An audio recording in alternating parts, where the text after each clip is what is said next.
Hey boys, I did something dangerous today. I opened up Reddit. I went to the Gacha gaming subreddit. Don't go there, ever. If you go there, at least just don't read comments. I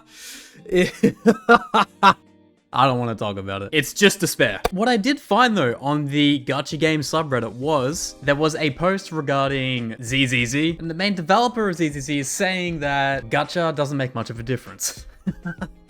Look, do we believe that? Do we believe that? At the moment, I don't. So I've gone through and I have read this whole article, and I kind of just want to bring up the main points of it. So the journalists over at Pocket Tactics ask Lee about the gacha system, and Lee's direct reply was, the gacha element doesn't make much of a difference. When it comes to Zenless Zone Zero, Lee says, what's really special about this one is the content first and foremost. I think that's what really matters. Then there's the fact that they combine this with rogue elements. However, while this is how Lee views gacha elements within a roguelike RPG, he goes on to say there are different ways of looking at this. I've got no idea what he means by that. I'm trying to make heads or tails. It could be explained in a way where maybe he thinks it won't be required to beat all in-game content, which in a situation like Genshin can make it a bit boring. I just want some more challenges than 12-3 Spiral Abyss every 2 weeks. The reason I quit the game in the first place was because you run out of stuff to do when you do it the first time. But then you could also look at it from the viewpoint of the roster in ZZZ is very small. I counted, I believe it was 11 characters from what we saw a year ago and what we saw at Gamescom. There's 11 characters give or take from the first release, and I believe they might have added 1 or 2 for the Gamescom release. So at most 13 odd characters from what we know for release. We don't even have the release date. So for all I know, they could add another 20 characters and release the game in 2025. We got no idea, but I digress. The gacha system is probably just going to be the same thing of you don't need limited characters, but they do make the game easier because they are 5 stars.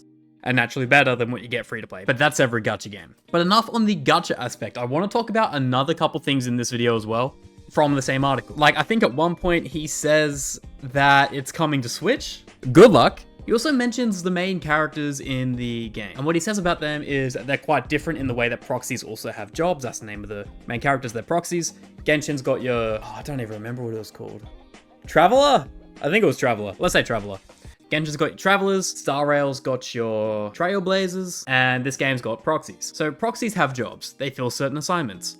They have their own function with the game. That's just the tip of the iceberg when it comes to what makes the Proxies different from the protagonists that came before them. They're very independent roles and independent characters, which I'm kind of happy to hear that. If I have another, you know, voiceless protag, I think I will go crazy. Aether and Lamine have 12 joint sentences in the whole entire from 1.0 to 4.0. And although Trailblazer does speak in Star Rail, I want a bit more depth. Lee also mentions how he doesn't intend to have a Genshin Impact or Honkai crossover with the game. At the very least, he wants it to happen organically as opposed to just, hey, there's an event, they're linked together, have fun. And also goes on to say how in the trailer where you see the Balabog Heavy Industry faction in ZZZ, that is nothing more than a mere coincidence. He could just be trying to cover it up. And then he's asked about the consoles. Which consoles is it coming to? Mainly the Nintendo Switch was a talking point for some weird reason. It is kind of funny though that you can run every Hoyoverse game on a tablet or a phone, yet when it comes to the Switch,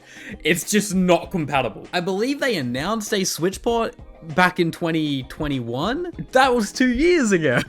So it's safe to say this stuff like this probably isn't going to happen, but nonetheless, having the quote here where he says, we're certainly thinking about how to make games available across all platforms, and that includes Nintendo, does give people some hope. I understand the Switch is a very popular console, and that's pretty much everything that's worth covering in regards to this article. If this helped you at all, or you found out something new, please like and subscribe. We just passed 850. We are growing fast as hell. I want to say thank you for that. And I also stream every single day over at Twitch. The link is in the description below, as well as I will put it on the screen right here. And I'm not going to take any more time up out of your day. I'm gonna head out. See ya.